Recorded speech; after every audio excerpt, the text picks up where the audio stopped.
السلام علیکم ورحمۃ اللہ وبرکاتہ۔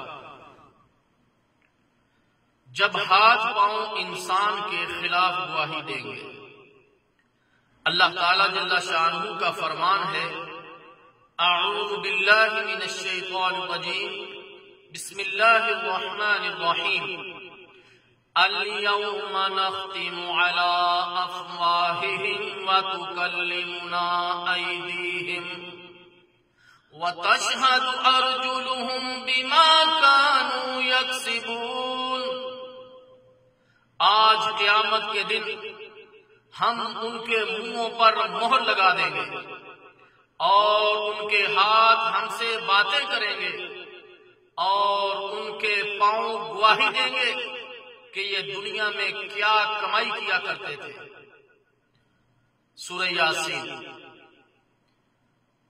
اللہ اکبر۔ وہ وقت بھی قابل ذکر ہے کہ جب انسان کے اعضاء، انسان کے جسم کے اعضاء بولیں گے، زبان بولے گی کہ میرے ساتھ یہ بک بک کیا کرتا تھا، آنکھ بولے گی کہ مجھے یہ کہاں کہاں اس نے غلط استعمال کیا، ہاتھ اس کے خلاف، پاؤں اس کے خلاف، جسم کے باقی اعضاء اس کے خلاف گواہی دیں گے، تو اس کی ناکامی کتنی دردناک ہوگی۔ لیکن خوش قسمت ہیں وہ لوگ کہ جن کے جسم کے اعضاء ان کے حق میں گواہی دیں گے۔ اللہ اکبر۔ زبان بولے گی کہ اے میرے رب، یہ میرے ساتھ قرآن کی تلاوت کیا کرتا تھا، ذکر و اذکار کیا کرتا تھا۔ آنکھ بولے گی کہ یہ تو میرے ساتھ دیکھنے میں جہاں مجھے استعمال کرتا تھا، اللہ تیرے حکم کے مطابق ہی اس کی آنکھ اٹھتی تھی، تیرے حکم کے مطابق ہی اس کی آنکھ جھکتی تھی۔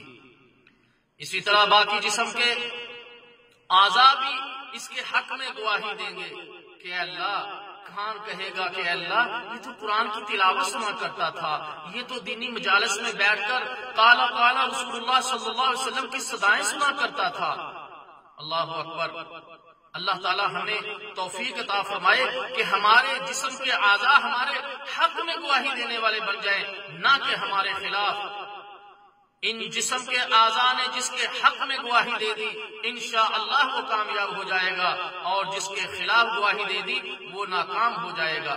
اللہ تعالی جل شانہ ہمیں جسم کے اعضاء کو اطیع اللہ و اطیع الرسول کے تحت ہی استعمال کرنے کی توفیق عطا فرمائے۔